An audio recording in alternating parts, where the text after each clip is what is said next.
Thank you. Page 9 is the statement of net position, or the entity-wide financial statement. And what it does is it consolidates all of the town's funds into one column, your governmental activities.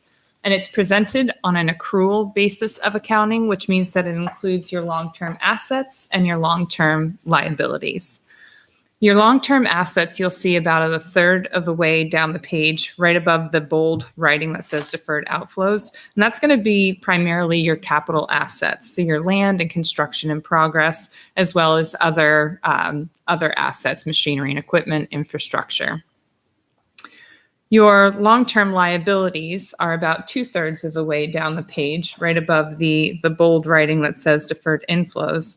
And the biggest item there is going to be your net pension liability of $4,614,687. And what that is that's the town's portion of the New Hampshire retirement system's overall net pension liability. There was a statement that came out a few years ago, Governmental Accounting Statements Board number 68, which required the towns to report their portion of the overall liability. The New Hampshire retirement system's overall net pension liability is $4.9 billion. Litchfield makes up about 0.09% of that. So that's what the $4.6 million is.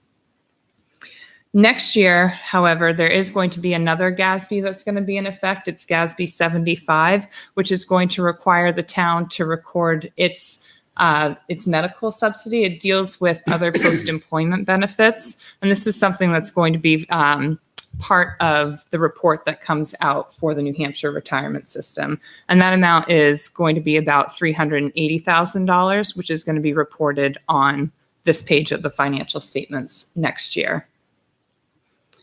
The next number that I'd like to point out on this page is the second number up from the bottom, which is your unrestricted net position. And you'll notice that that's in parentheses, which means that it's negative. And it's negative $1,956,605. And the reason that that's negative is because of that pension liability, the $4.6 million that we just talked about. The rest of the figures on these pages, or on this page, are fairly consistent with prior years. So if you could please turn to page 11.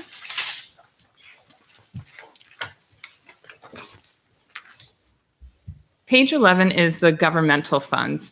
And I find this to be a little bit more useful because it's presented the way that the town maintains its books. There's 3 different columns: your general fund column, which is your main operating fund; your non-major governmental funds, which includes your special revenue funds, your capital project funds, permanent trust funds, and then a total. I'd like to direct your attention back to the first column, the general fund column, as that is your main operating account. The figures here are primarily the same as last year, but there are a couple items that I would like to point out. The first being your cash and short-term investments. That number went up about $827,000 from the prior year. However, that is offset by one of the liabilities, the due to the school district, which you'll see about halfway down the page, right above the subtotal of $7,911,607. That also increased, so it's really a timing of when the cash came in and when the payments are due to the school district. The next item that I'd like to talk about is the second number down in that general fund column, your property tax receivable of $382,935. That amount is made up of current and liened property taxes. Because it's all current and liened, it means that it's protected in the event that a property is sold or somebody were to claim bankruptcy. So the town's doing a good job of liening on a regular basis. The next number that I'd like to talk about, which is probably the most important number in the financial statements, is the third number up from the bottom, which is your unassigned fund balance of $1,499,764. Now, bond rating agencies typically like to see this between 5 to 10% of your operating expenditures. And for Litchfield this year, it was about 25%, so well above that range. However, the Department of Revenue looks at it a little bit differently, as does the town's internal policies and procedures with regards to the fund balance. And that is to maintain it between 8 to 10% of your overall budget, or on a budgetary basis, which means it includes the town portion, school, as well as county. When we look at those figures, you're at about 9.1%. So you're currently within the range that the town's policies have set out, as well as what the Department of Revenue likes to see. The unassigned fund balance this year increased about $200,000. However, during the course of the year, the town did use $126,000 of fund balance. So you used fund balance, but you were able to still increase it. So if we could please turn to page 15, I can show you that. Page 15 is the general fund budget versus actual. There's 4 different columns: your original budget and final budget, so what you started and ended the year with, the actual amounts, and then your variance, how you did against the final budget. The top portion deals with your revenues, and the bottom portion deals with the expenditures. The use of fund balance that I was just talking about is about halfway down the page, right above the subtotal. You'll see use of fund balance of $126,000. This is the only place in the financial statements that this shows up, because it's not actually current year revenues, it's prior year revenues that you're using.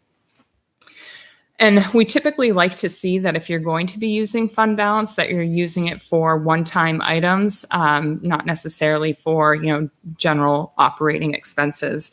And during 2017, that is what it was being used for. Both articles were for one-time type items.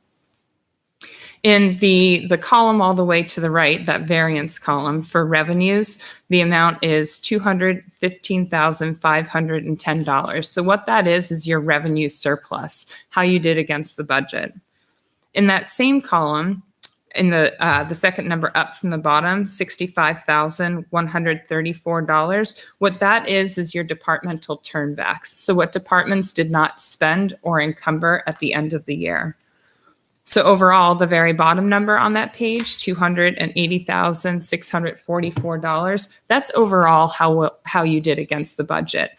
Now, again, we said that you used $126,000 of fund balance, but you were able to recoup $280,000 during the course of your year, during the course of the operations. So you were able to recoup what you used in fund balance.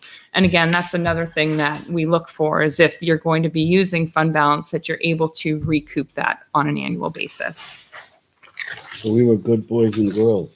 You were. If you could please turn to 16. 16 is the fiduciary funds, or your agency funds. And these numbers are fairly similar to last year as well. And it includes your school trusts as well as any escrow accounts.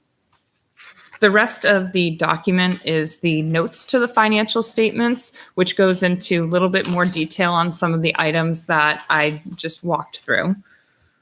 So in summary, the town has a strong fund balance throughout. You are maintaining an unassigned fund balance in accordance with your policies and procedures.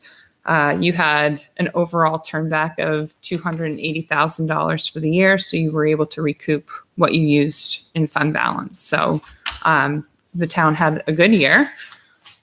Also, what's not in here is just kind of our overall observations. So when we come in to do the audit, we've always noticed that the town's accounts are in good order. They're being reconciled on a timely basis, and we're able to easily access the information that were needed in order to be able to perform the audit. So you have a good financial staff in place.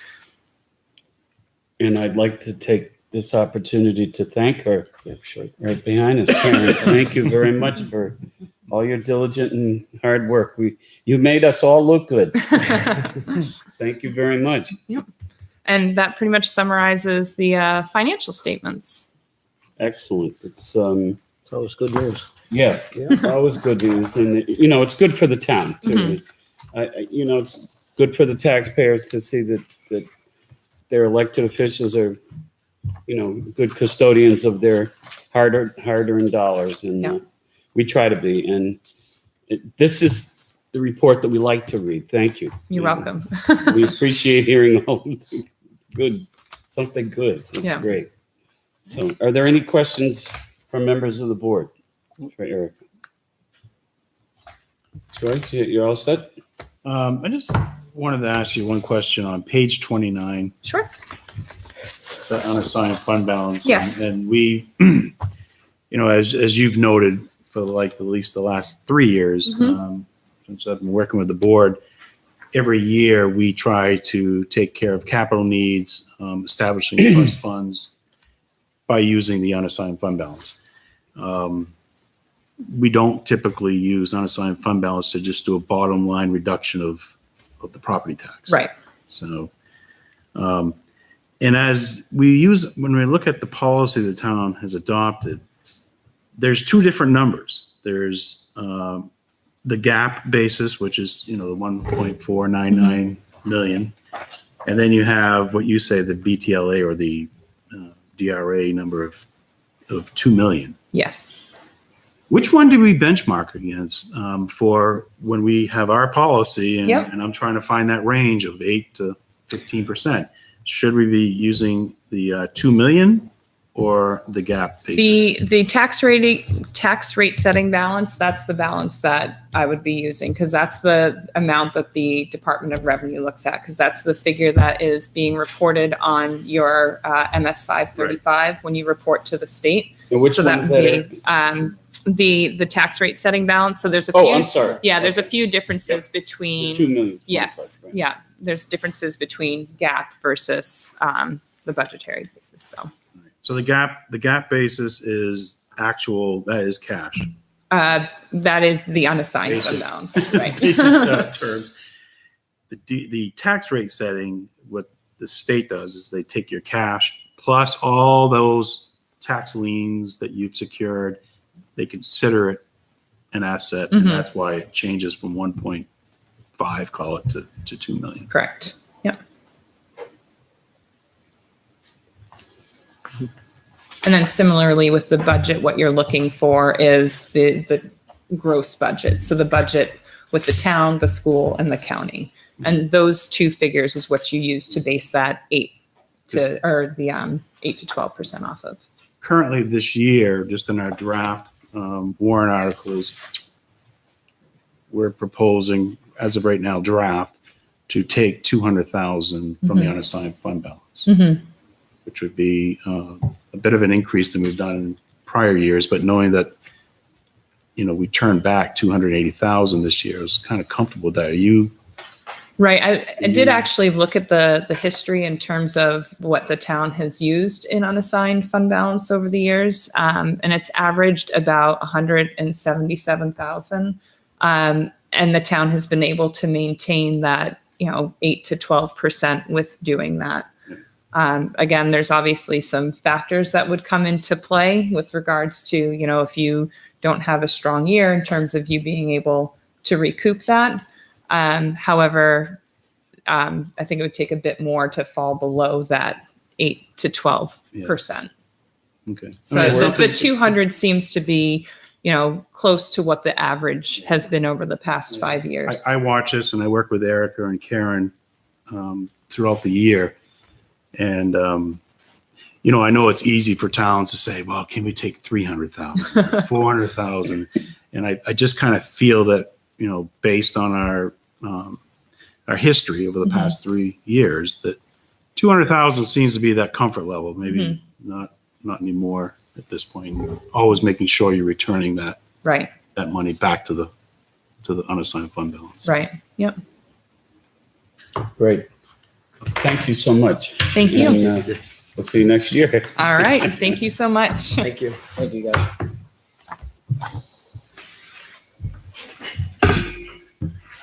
Okay, Patty Crooker, is that you, Ken? Welcome. Did I say it right? Yeah. Greater Nashua Public Health Network. Good evening. You are here tonight to visit us, and I will let you introduce yourself and your agency. Sure. My name is Patty Crooker. I'm the Public Health Network Services Coordinator for the Greater Nashua Public Health Network. I'm out of the Division of Public Health and Community Services in Nashua. I've been here once before, but it was quite a few years ago. So like to make my rounds to just update everybody as to what we're doing. Back when I was here last time, the only program that we had under our network services grant was the Public Health Emergency Preparedness Program. So the state of New Hampshire is divided into 13 public health networks. There are only 2 fully functioning health departments in the state that are local, which is Manchester and Nashua. And then the state health department really takes care of the rest. So in order for the state to have some public health infrastructure within every town, they develop public health networks. So our network includes Nashua and 12 surrounding towns. So on this side of the river, it's Pelham, Hudson, and Litchfield. And as I said, the original program that was under the grant was Public Health Emergency Preparedness.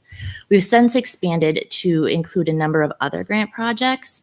And did you all get the packet that I sent via email? No, Oh, it's, there's, it's online. It's online. Yeah, I If got it you right click here. on Yeah, it. all right. Okay, I have hard copies for anybody if they're interested. I'm actually looking at it right now. That's a nice one too, though. So one of the programs that we're funded to provide is called the Public Health Advisory Council. This is really the network of partners that we work through when we do any of the initiatives within the region. And then off of that, we have an executive committee, which really acts as our advisory body. They are the advisory group for our community health assessments and community health improvement plans. So public health emergency preparedness, as I know some of you were here at my last meeting that I attended, is really looking at the public health emergencies that happen. So not necessarily storm events, winter storms, flooding, things of that nature, although they all do have a public health aspect, be it flooding causing mold and maybe some other communicable illnesses. But it's looking more at the emerging infectious diseases, say pandemic influenza, smallpox, bioterrorism, things that you would need a huge response from your healthcare system in order to address. And one of the main ways we do that is through what are called points of dispensing. So there are clinics designated throughout the region to act as mass dispensing centers.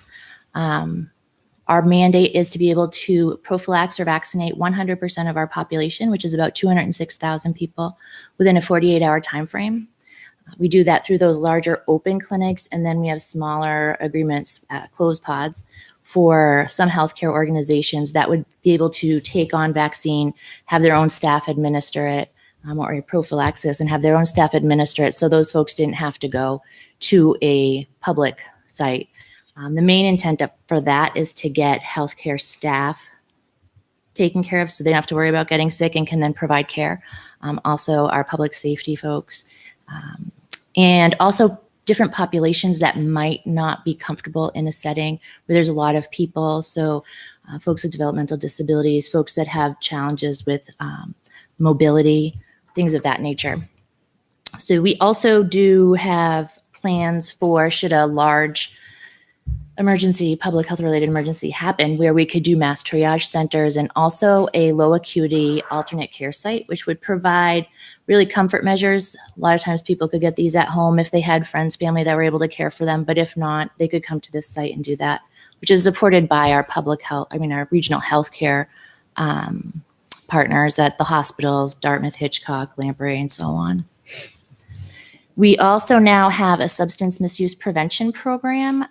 Lisa Vasquez is our prevention coordinator, and that program really targets kids at the high school age to do prevention activities with them. There are some local prevention coalitions throughout the region. Litchfield was trying to set one up with Hudson a while back and had some issues sort of getting started up, but she's still working with folks trying to help that come to fruition. Really getting different events where kids can get involved and learn more and spread information, prevention messaging, such as a Lock It Up campaign, which is locking up your unused medication. I know you guys have your medication lockbox here for the town, so that's great. We also have a substance use disorder continuum of care position. Well, it's not a position. It used to be a position, but our funding got cut across the state. So now that actually falls under me as well. And that's looking at providers of services from prevention through intervention, treatment, and recovery for substance use disorder specifically, looking at if there's gaps where we need more services and making sure that patients can get a warm handoff from one provider to another and that providers know who and how they can access services for people that come to them needing help. And finally, we do have a young adult program, which is a new program as of last year, and that is training young adults, which against my pushback, they're calling people 18 to 24. I thought they should go to 45 or so, but they are training them to be able to conduct a NAMI, New Hampshire, the National Alliance for Mental Illness. They developed a CONNECT program, which is a suicide prevention and risk program, to be able to identify risk behaviors for suicide within others, how to respond to that, and how to appropriately get them help. This program also targets any behavioral health issues, so not just suicide, but also mental illness and substance use. And the folks that go through this training can then go on and provide training to other young adults. The state did some work with young adults. They did a survey a couple years ago, and young adults' response were saying that they thought that they would be more accepting of information from somebody within their own age group. So we're trying to find groups that would be interested in taking that training and then be ambassadors to therefore bring the training out. Two of the other big programs that we have, not programs necessarily, but initiatives, would be our community health assessment. So starting in 2011, we did a comprehensive community health assessment for the greater Nashua region. It was our first health assessment that had been done in this manner. We partner with the hospitals and other organizations that we work with to be able to have one comprehensive assessment. So instead of the hospitals having to do their community benefits assessment separately, they contribute to ours and work on that process. So I did bring a copy, the town's copy of our community health assessment. Usually it's just online, but we make sure we have copies for all of you. And then once we do our health assessment, it leads us into our community health improvement planning process. So we look at all the health information, all the data that we have, and then our FAC executive committee really comes together and determines how to that will prioritize these health issues. So from 2015 to 18, our priority health topics included emergency preparedness as a requirement from the state, substance use, which we had in our behavioral health category, which also included suicide and mental illness, chronic disease, which was heart disease, stroke, diabetes, and obesity, and access to healthcare. So we've gone a little more than halfway through the process as of right now for our 2018 to 2021 Community Health Improvement Plan. And most of those target areas are the same, except for we separated the obesity part out of chronic disease, and it's now called weight management, physical activity, and nutrition. And we no longer have the access to healthcare group. It can be incorporated into the individual work groups, but we now have maternal and child health focus. So we are now finalizing our goals and objectives for each of those and coming up with strategies that we can use over the next 3 years to address them. So I have a copy of the 2015 to 18, which is the current community health improvement plan we are working under. And both of these documents are available online. The community health assessment has proven really helpful for folks to use in grant writing, report writing, trying to determine what health issues their towns or organizations might serve and getting that data, which is one of the benefits that folks have of working with us to pull data. But they've been great resources. So like I said, this is our third one. And we don't have to do another one for a few years.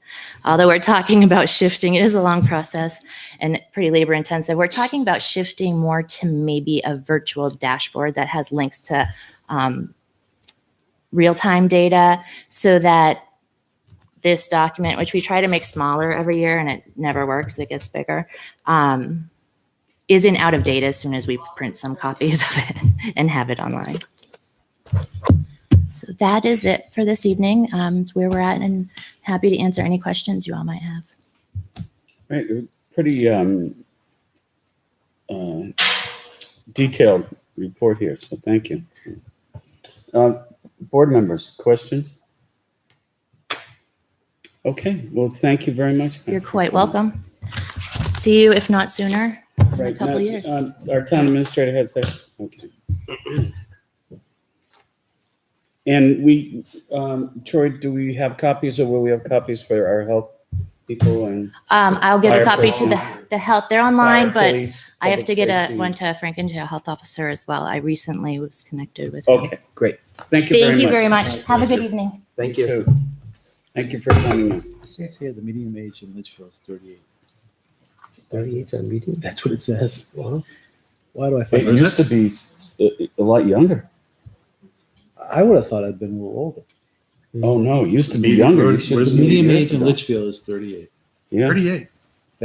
Well, we're getting older now, you know. Again, Okay. Item 3, Family Promise of Greater Nashville. Amy Freese and Doug Clobber. Is Doug here? I'm not done.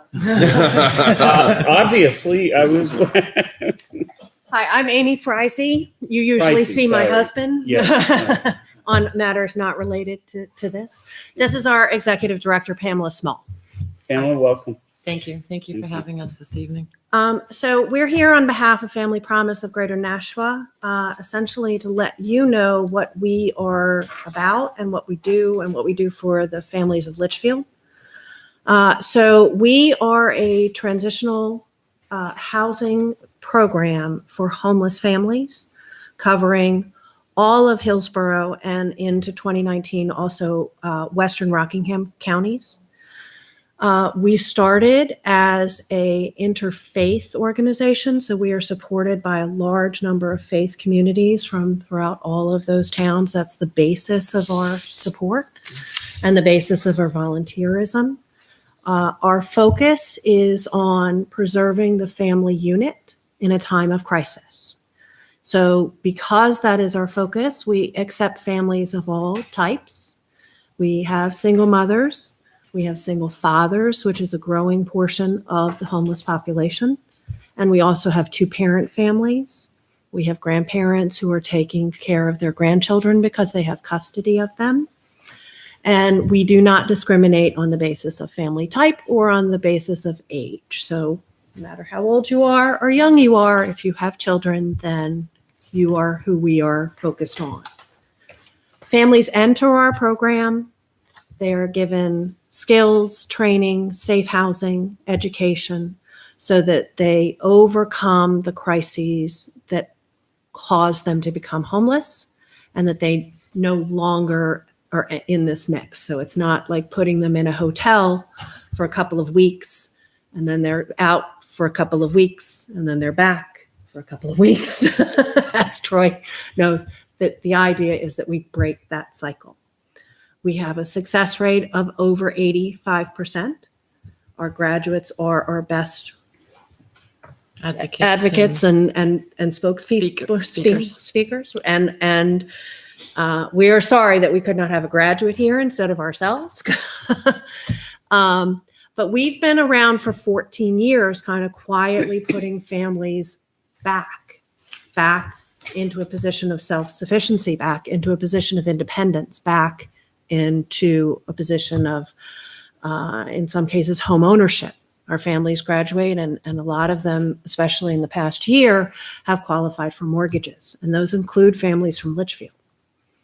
So what we're doing is essentially going and talking to all of our different municipalities that we serve, because we've been flying under the radar for so long that we find that a lot of times people, with different election cycles, and people don't know that this is happening, that this exists. It's a problem that exists for families in Litchfield. There are Litchfield families that have been in our program that have graduated.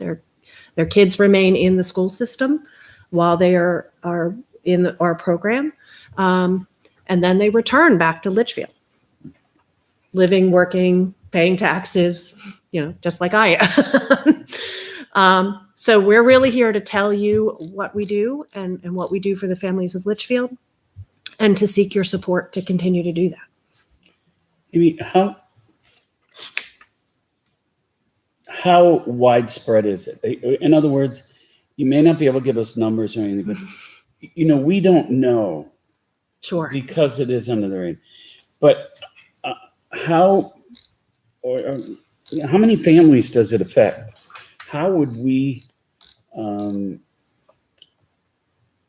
be able to determine the impact of this problem on our residents? I guess is how are we as a board able to determine what can you give us? What factual information can Numbers. you give us that would help us understand how You're a numbers guy like I am. right I am, and of course Absolutely. and of course we have to deal, we deal with elected bodies that deal with numbers also, and understandably, and that's how they appropriate our money, and we need to be able to give them justification, just like we would be able to justify an expenditure to our constituents.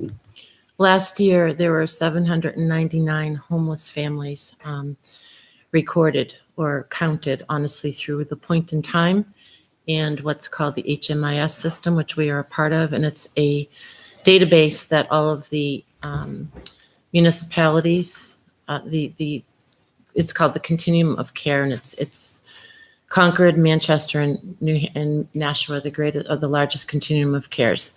And through that, it's called an HMIS system, and in that is the numbers of families recorded. And there were 799 in the southern state of New Hampshire last year. 400 of them, 402 to be exact, came from south of Concord. So it's Hillsborough County, it's Rockingham County. This is the largest area of family homelessness growth in the past 2 years.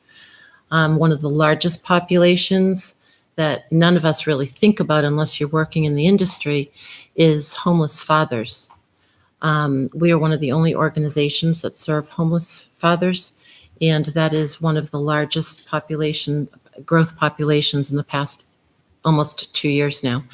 We've had anywhere between 2 and 4 homeless dads with full custody by choice of their children at Anne Marie House in the past several years, or at least since I've been there almost 4.5 years now. And we also serve veteran families who don't qualify for other veteran programs because of the fact that they might make too much money and they don't qualify for other veteran services. So there have been 402 families, Concord South, that all of us collaboratively, all the homelessness organizations serve. And excuse my voice, this is allergies. But is there a way for our residents in town to understand the impact to Litchfield? We currently. You know what I'm saying? I'm trying to. Yes, you'd like numbers. Yeah. Is there a Residents way? served by our program. We currently had 3 families in the past 2 years, in the past 2.5 years from Litchfield. Okay. Two of them have not returned to Litchfield, in all honesty. One has, and he's here and he's just qualified for a mortgage, so he's looking for a home here in Litchfield. He happens to be, and he's the person that I was hoping to bring with us tonight, but he's not available. He's a single father of twins who are now 12 years old. They were with us for 18 months. He's also a veteran who made too much money to qualify for any veterans program. So he came to us and he stayed with us. And he now is renting in Litchfield, qualified for a mortgage, because we do an aftercare program. So even though he's been not with us for about 8 months now, he still comes back and gets financial literacy services and family advocacy services. So we do an aftercare program. They never leave us. And he's one of our primary spokespeople. But he just qualified for a mortgage and we're helping him to look for a home in Litchfield. Okay, thank you. But before that, honestly, we go back, any nonprofit will go back about 5 years when they're asked for stats. Mhm. So that's our 5-year mark. And I knew that you'd ask me that. So in all honesty, there have been 3 families.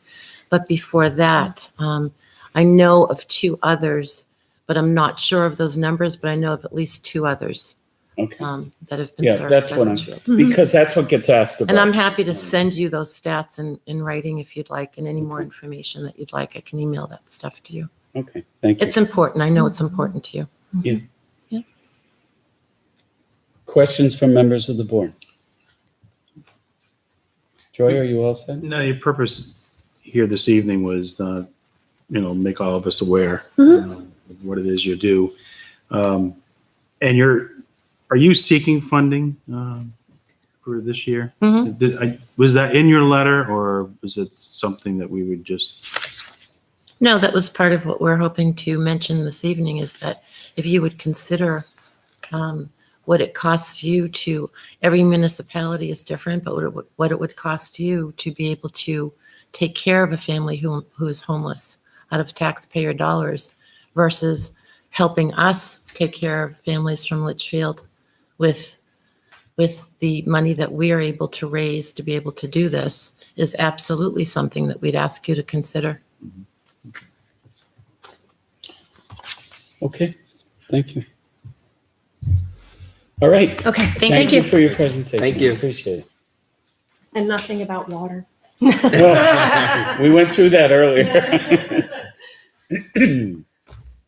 Okay, it is 6:40, and I will open the floor up for public input. Are there any members of the public here that would like to speak? Seeing and hearing none, I will close public input. You lost your opportunity, Karen. What's that? She lost her opportunity. Huh? Oh, yeah. And we go to item 4, and Mr. Bryant, welcome. Glad you could join us. And you came in just in time, Phil. Troy sent me a message, told me to be here at I was 6:45. bumping I'm here. people around the agenda all day today. There we go. Sorry. I'm okay with that. And John, would you like to, we're going to talk about your budget, the Recreation Commission Budget's pretty much the same as last year as it goes across. We've, as typical during the fall, we get most of our requests for using additional money. We've got a playground group working right now on repairing and replacing and adding a few new items to the Darapon playground, which is great to have some new people in town stepping forth to do that. The River Access Group, which is the other new item for us, really hasn't joined the recreation budget because we're really not sure where that money, what needs are going to be there. The volunteers that have been on the River Access Committee are actually still volunteering, cutting lawns and weed whacking and so forth over there. It's been good to see. They want to stay actively involved with the rec commission after the fact. It probably won't hit our budget at all towards next year, more than a few $100s here or there, but we'll take that into our normal field maintenance as we need it. Beyond that, don't see any real changes in that from the proposed budget you sent out to me, Troy. No, I mean, we had, I'm looking, we just had an increase of 1,230, and that's driven by the propane gas, and that, we had an increase this year. The pricing went up. And of course, I just always take a 3-year run average and so tweak the amount we use and apply that against the contract price. And I think, is this your last year for your contract? You've locked that in. Correct. We'll have to rebid it again. The bid next fall. Well, like to do it before next fall, but yeah, like to do it before we sit down to do this next year. Yeah. That we're ready in advance. That's still our biggest item, field maintenance, and I don't think that'll change. Yeah, I think that was the only real question we had during the review, right? Right. The field maintenance, if that was going to increase. The only question we had during our review was field maintenance. And it sounds like it's locked. And the only thing that would have increased on that would have been because of the river access, but that group of volunteers is still plugging away over there. So, And Jeff Lane has no impact? Jeff Lane, it was in our original contract. Okay. So It's being worked on. I mean, they mow it, Yeah, okay. they overseeded it and stuff. So it should actually be easier having it sprinkled and Yeah. cleaned up the way it is too. yeah, it'll be a little bit nicer to them to work at. Yes. So, board members, any other questions for John for Parks and Recreation?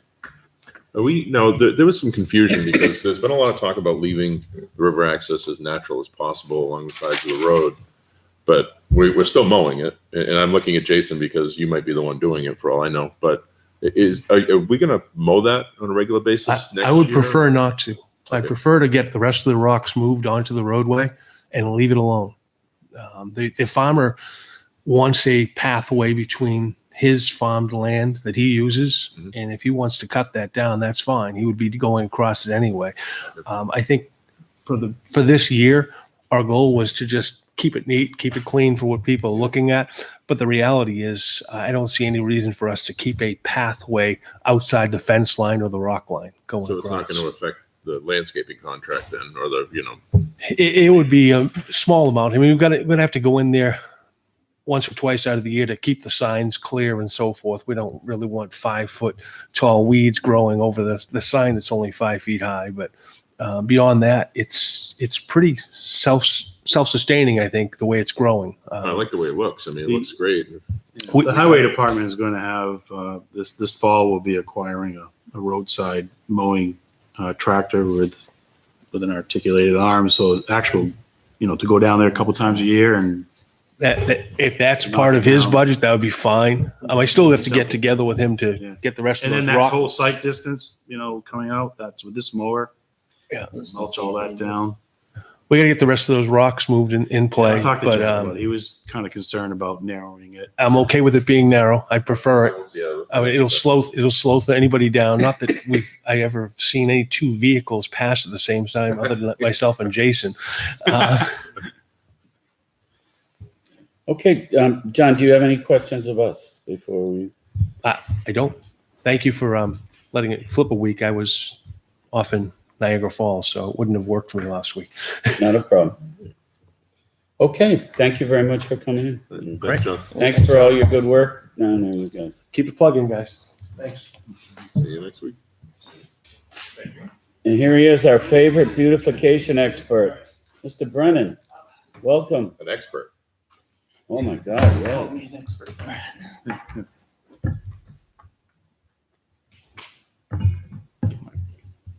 Things set up here. All right.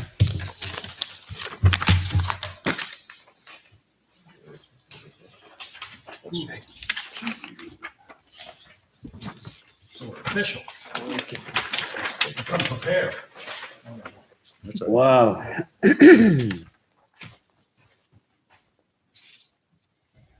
Okay, so we got a little project that we were thinking of doing and looking to the board to see if we could use some beautification funds for. Personally, for the record, Jason Brennan, 23 Aldrich Street. Thank you. You get that? So we're looking to use some beautification funds to support the beautification of the conservation area in the north part of town. And cue it up right there, that little area right there. Continental, I believe, went in there and cleaned that whole area up. The parking lot is much nicer than it used to be. But what we're looking to do is clean up or beautify that little entrance area on each side of the driveway going in. So we put it out there and tried to figure out some plans, and this is what we essentially came up with. Keep it simple.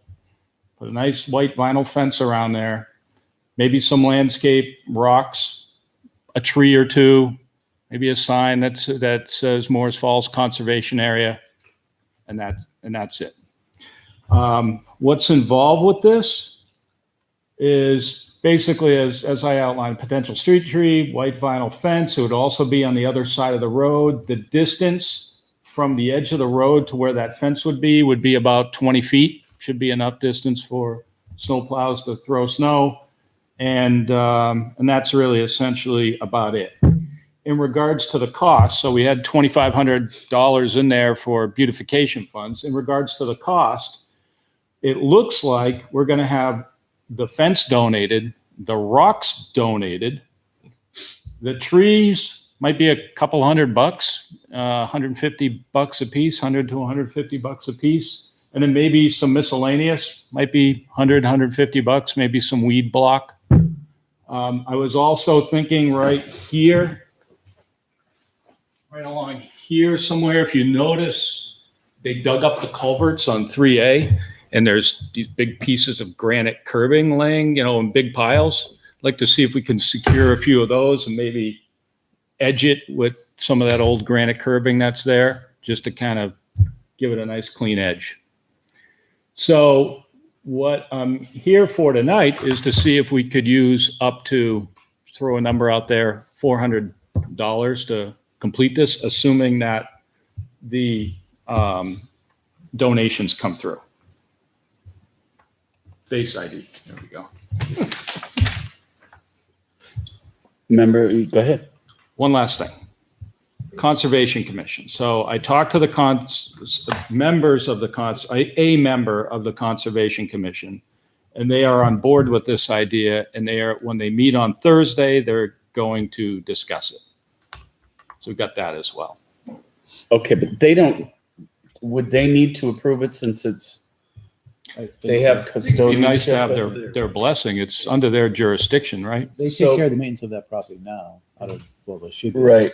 I mean, I don't see any issue, but could we approve this pending Conservation Commission approval? One question about funding, because the only thing I asked last meeting, because I think it's a great idea, is the Conservation Commission has funds. So in their operating budget, I spoke with the chairperson this week. And because they didn't do the fishing derby, they have some funds left. And they also carry like $1,000 for general Right. purpose maintenance. So they want to do some surveying work down at the Birch Street Conservation Land, estimating that that's going to be about somewhere between $500 to $1,000. They're not really sure. They're working on getting a quote. So I think Jason will probably, when you meet, they might, you know, again, I'm just speaking to the chairperson, they may consider putting $800 to $1,000 towards this or whatever. Okay. Like, that's one person of the Conservation Commission.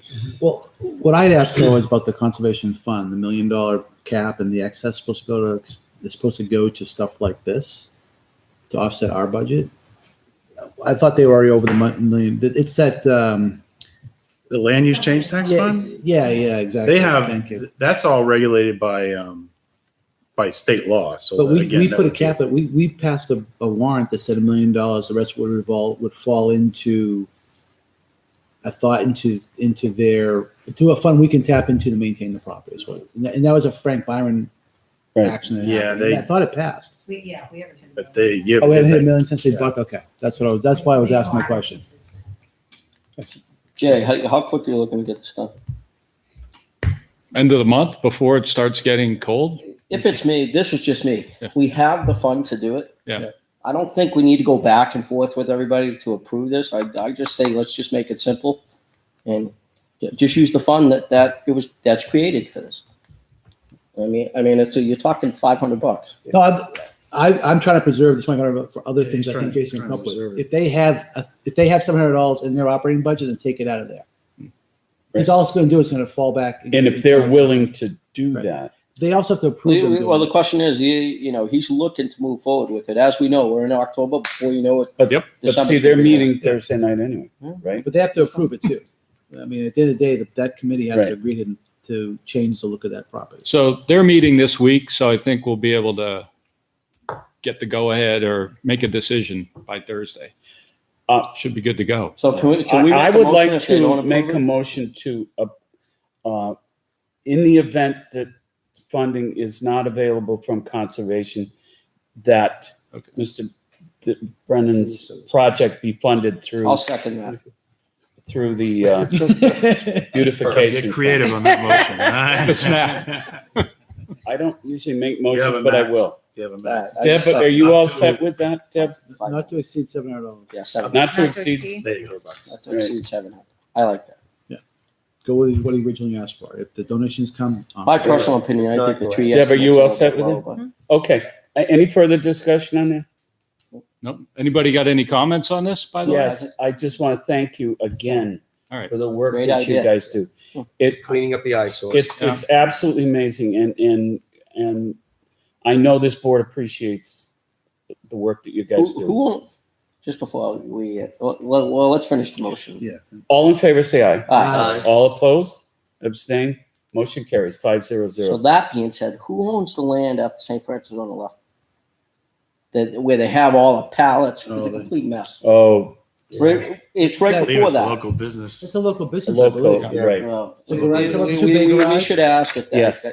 No, not on the right, on the left. It's on the Going same side of the north. road over there, Which way are you going? Going north, you're saying. going north. North. Oh, I see. I always come south. Couple tractor trailers. Yeah, Yeah, I should- yeah. Oh. just, I mean, if the Pallets. landowner's there, I just wish they would clean that up because that is such an eyesore. Well, it's right across from the junkyard, right? Doesn't Yeah, it? almost. Yeah, Yeah, yeah. Right. I have. Little Okay. stretch of north ends. Thank you. Can I have one more? Absolutely. Okay, so in addition to this, at some point in time next year, I'd like to start raising some funds to turn that into that. That would Oh, an extension. Should be a of nice the- continuation from the horse Extension of farm. the horse farm. horse farm fencing all the way down. Yeah. That would be 48 sections of fence in that vicinity Mhm. at about $90 a section. This State is road, going to though. sound crazy, but how about if we approach Eversource? It's there right away.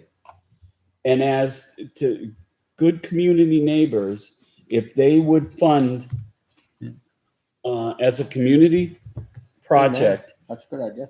all along that. So I've emailed them a couple of times and I've just gotten nowhere.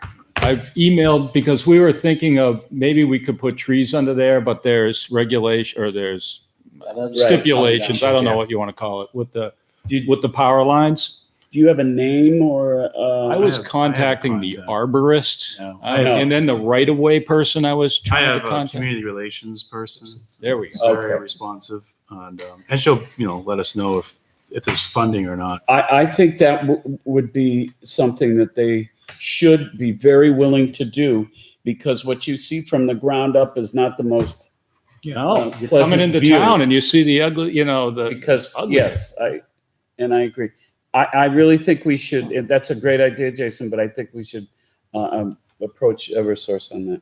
I'll be happy to call them, or if you have a I can contact. reach out to Elizabeth LaRocker. Oh, I I'm sure know Liz. you guys have all met her. Even if Oh they my could God. meet us halfway and then we can try to raise Let's- the They, rates. I think they do have some funds available. Yes, for they stuff do. like They this. do these things.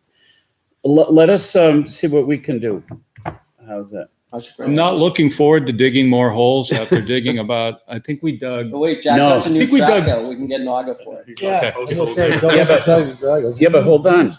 Eversource has post hole diggers that would be probably happy to Oh, just yeah. come in. If every pool they put in. Got some- If you're gonna ask for the fence, you're gonna ask. We're gonna Ask for ask holes. them to do the whole thing. We dug, I can't remember what it was. We dug like 55 for the river access, or we were supposed to dig 55.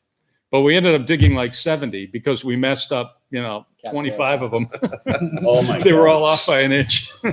So I'd like to bring this up this evening because Jason's here, and I know that this. I've heard some comments about this section of the town, and I've heard some other comments about maybe this is not a great idea. But the board has set aside some funds. I don't know if the money's enough to purchase another welcome to Litchfield sign Mhm.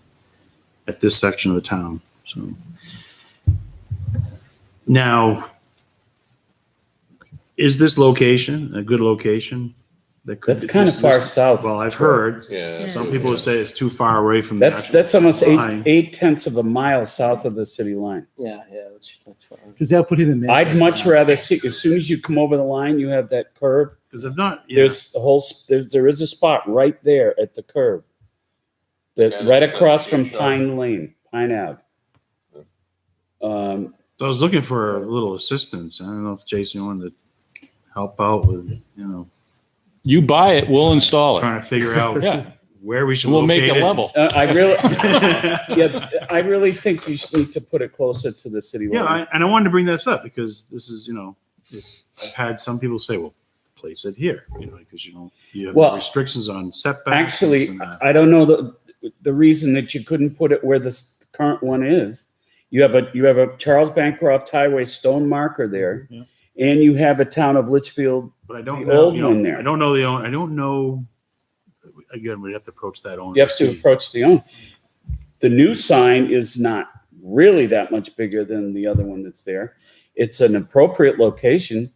It's right at the town line. Why not check it out and see if we can put it there? Who owns the markers today? Does the town own them, or is that The town owns the markers. Roland had worked out the deal with the markers. The actual granite. Yeah. Stone. And because they weren't up for a long time. And then we either found them or whatever years and years ago. And Roland, I believe, negotiated the placement of the one at south end, the one at the north end.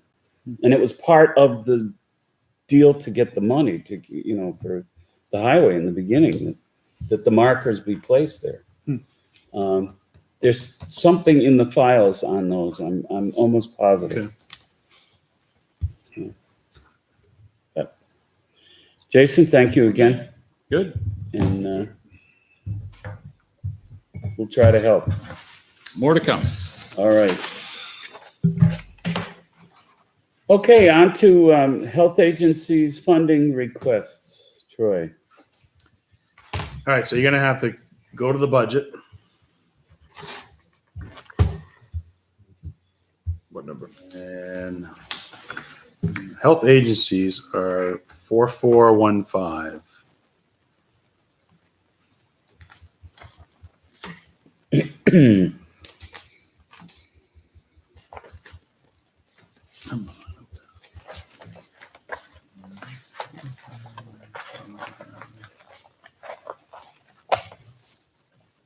we are. Oh, found it. So this is one of the last ones. The last time we met, I told you I hadn't been able to, had to reach out to some of these organizations and get their letters posted in the budget. So there's some history where these agency requests, sometimes they've been a warrant article, and other times the selectmen have just left the funding request in the operating budget. So in 2017, we had a warrant article and we listed all the agencies. In 2018, the board decided to fund Big Brothers and Sisters and the Meals on Wheels program. And what did we do? Bridges, a sexual violence support group. So that was a total of what we have in our budget. This year was $2,320. That's what we raised last year in 2018. If you see all the agencies, the Anne Marie House promises the group we just met with this evening, and Harbor Homes. Let me just see, I didn't get the link attached to that yet, but all of the agencies that are requesting funding right now is in the amount of $39,037, and that does not include the promises, the Anne Marie House. So we never used the Greater Nashua Mental Health Center. And this is new, the $19,700 that we've got out. That's right. It's a new letter. I don't believe we've may have funded them in the past. So that's, I don't know. You guys don't. A lot of people. What we do with this might, I personally think that, if these funding requests are going to be considered by the board, that I think they should be their own special warrant article. Mm-hmm. Because, our operating budget is subject to a tax cap, and, having $40,000 worth of new requests added to the operating budget doesn't help our ability to come within the tax cap. But I also know that it's been the board's position in the past too, where, you're trying to eliminate warrant articles, and a lot of these groups have been funded every year. So that's why I think the board ended up putting them in the operating budget. I've heard sometimes that maybe the position of the board is that, maybe once every 3 years you put it out there as a warrant article and kind of get the general feeling of the public, and, then wrap it in the operating budget for a couple more years. Are you suggesting one warrant article that covers all these, or one for each one of them? Oh, I would do one for all of them. I would say one article that Which is what lists we've done in all the of them, past, and then a deliberative session. That's Right, where explain they each can one. folks would stand up and make motions to That's what we support. did in Northwood. And that's what we did the last 2 times we did it. And I think after we did it last time, the voters, at least Deliver said, well, we're done now, go forward. But Yeah. I'm all for bringing it forward for the exact reason you're saying. It at least takes off the tax cap problem. Let the voters decide. But they decide if they want to give the charity or not. Right. Yeah, because that's some coin with all those together. I know. Well, without digging into the specifics of it, I think there's some overlap too. I mean, if they start picking one or two off, we're going to actually have, like I think Harbor Homes and the Greater Nashua Mental Health Center are pretty similar. I know. Yeah. Well, how do you want to handle it, gentlemen? Warren. For the entire amount, or do you want to remove any before it goes? No, I say for the entire amount, and then like you said, a deliberative, that people can. Pick the battles. Okay. Yeah. Yeah, I agree. I think, why don't we do that? We know who's going to do that, right, Troy?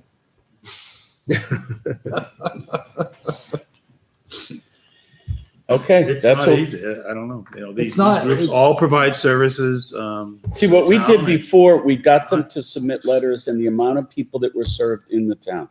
And that's what I was trying to get at tonight with them without, it's so much easier to justify to the people in town if they know, what services are being given. If you're having one or two, that's awfully hard to ask for a whole amount of money. Like Harbor Homes, well, how many people of Litchfield are being served? They're all wonderful. They're all beneficial. How many? I think you can argue it the other way too. Like you look at Red Cross, right? I mean, Red Cross. It's not just what they do for the community; it's what they do.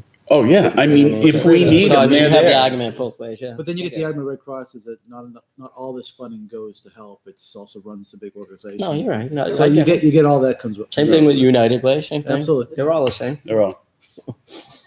Okay, it goes to a warrant. All right. So I'll add another warrant article and put these in as zeros Okay. in the operating budget. Okay, Troy, do you have anything to report? Nothing. Was able to finalize the town's notice of the NOI for the municipal stormwater permit. So for the last 2 days, all day Friday and Monday, just kind of locked my door and hammered it out. So we'll see. I mean, it was quite a undertaking, a lot more than I thought, a lot more involved than I thought I was getting into. So it's done, submitted. It was due today. It's been submitted. Oh, is that what I signed? Yeah, it's All right. my understanding that if for any reason they find areas that are incomplete or inconsistent, then we have an opportunity to, they'll bounce it back to us and we should be able to correct it. I'm not an environmental scientist. I quickly found that out in the last 48 hours. Neither were we when we were doing it ourselves. Yeah. All right. Thank you, sir. Selectmen reports. Mr. Weber. Nothing to report for the planning board since our meeting's tomorrow evening. Okay. Mr. Brunel.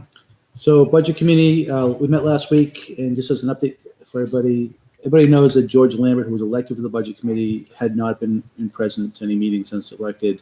The board removed him, and they went out and sought for a backfill for that. 3 gentlemen came forward, and they picked Jack Whitnell, I think it is. Did I say it correctly? Yeah, Whitnell. So Jack Whitnell, who's been a resident of town since 2002. So they appointed him for the existing rest of the term. And so he's officially starts his first meeting, I think will be this Thursday.